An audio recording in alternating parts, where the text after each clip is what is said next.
Staying on the path that I've chosen, straight up, come my way, and I'll see you at the top. 'Cause something's gonna happen in this story. We are Debbie and Bill Kasson. We have been on the road since the end of July 2010. And I'm just a few months away from 62 and Social Security. And I am 54. It actually started with he thought he could retire at 60 and get Social Security, and I had to tell him it was really 62.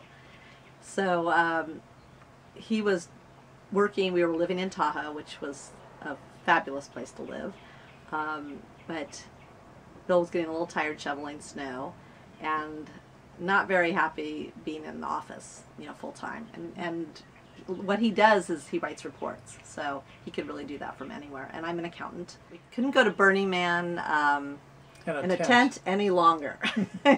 We were just too uncomfortable, so we decided to rent a little RV to take there, and we found out that was going to cost us $3,000. So we found a cute little Class C Lucy that we loved. We decked her all out in leopard and hot pink fur, and we used her for about a year, just going to little campgrounds here and there. To a family event, and parked next to us was a really big, super classy RV with the rollout TVs in the basement and all this really nice stuff. And we just kept looking at that thing, and then looking at our poor little Class C. We'd look at that big thing and say, you know, I could live in one of those things. And the next thing you know, there we were living in one of those things. And it was really only several months later. The pull-out drawer in the shelf, drawer in the dash.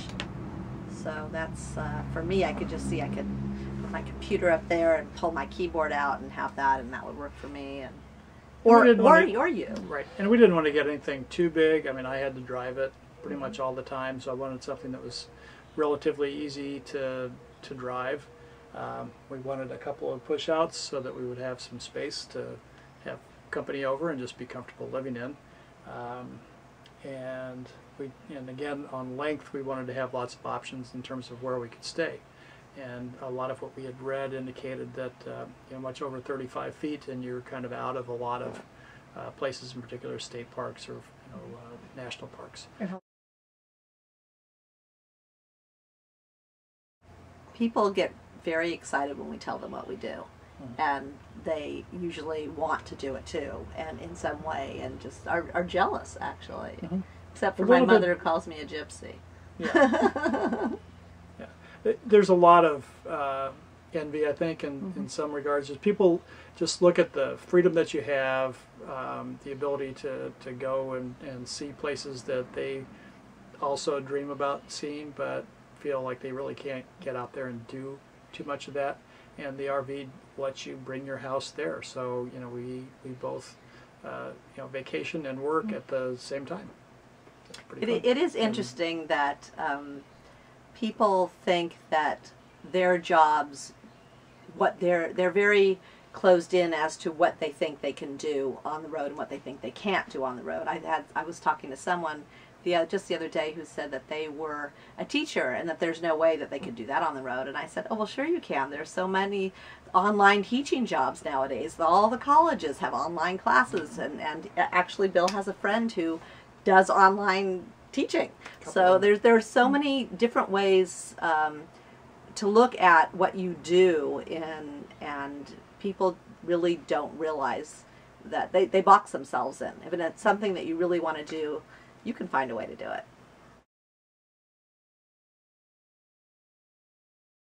Well, I guess Bill wishes that he had driven a diesel beforehand, because he was pretty certain. That was the first thing when I started looking for an RV, is what were the parameters? What did he want? You know, he wanted at least 2 slides. He wanted around 35 feet, and at that point he wanted a gas engine. Yeah, and price was an issue too.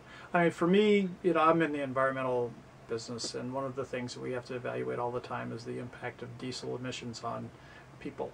And so driving a diesel would have been sort of counter to things that I preach and do at work. So I had that concern, but diesel fuel is getting cleaner, and so I suppose I could compromise and learn to live with that, especially if I could go up hills at the speed limit and downhill with air brakes, or engine braking, which I can do. That is one thing that I would really, really strongly advocate, is that you get rid of almost every single thing you own. I mean, that is just ridiculous. We weren't lucky enough to have parents or kids that had places for us to store things, so we have to pay.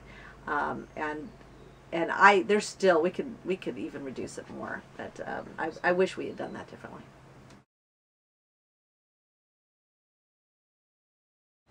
If you want to do it, do it. Or if you think you want to do it, try it. Like the rising of the sun, straight up flying through the troubles laid before me. Can't you